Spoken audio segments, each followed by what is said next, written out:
that in some respects it provides us with things that we may not want, as well as I think has been amply suggested here this morning, many things that we really do need and value. And so the national authorities and the internet service providers were not thought to have an objective duty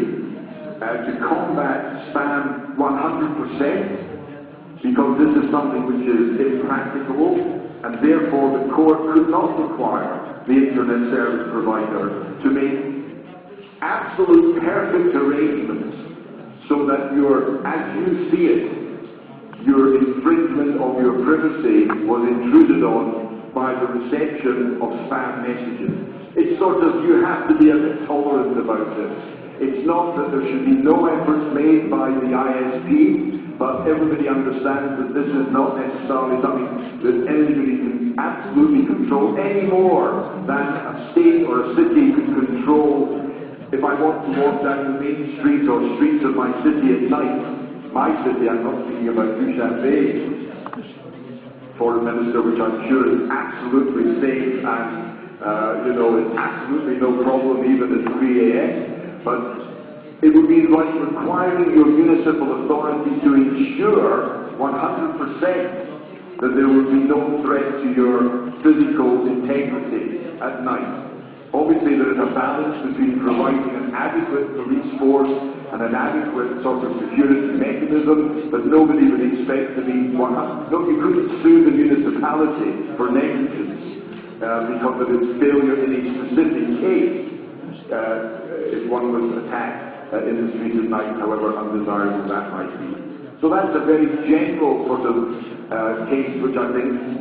is useful in showing how one has to, even in the context of the internet, maintain a kind of a balance and a perspective.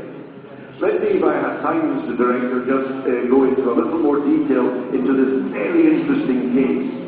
that was decided last week in relation to filtering and intellectual property rights. Now this was a case which the question was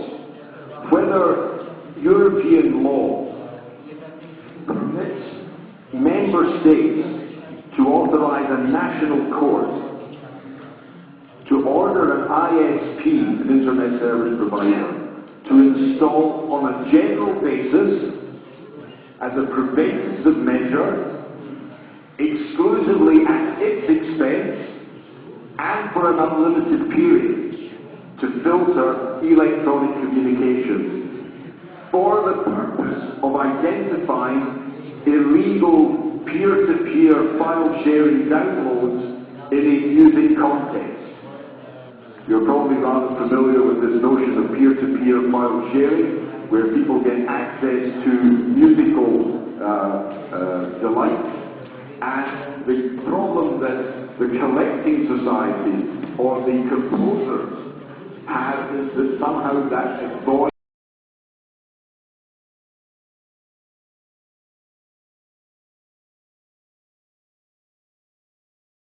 of the Belgian court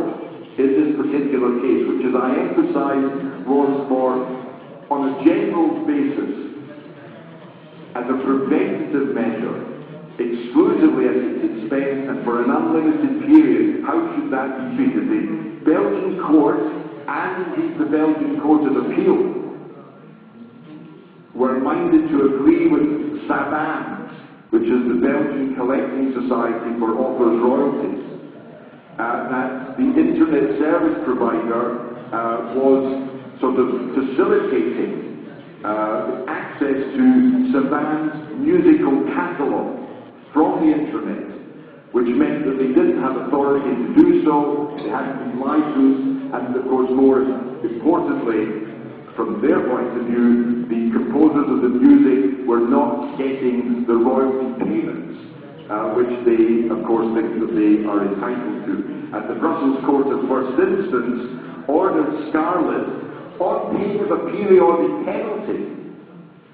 to bring those copyright infringements to an end. In other words, as long as they failed to do so, every so often they were going to suffer another financial penalty. So it was making the internet service provider absolutely responsible for the perceived or the alleged infringement. The ISP appealed to the Brussels Court of Appeal, saying that this was something which was incompatible with the European Directive on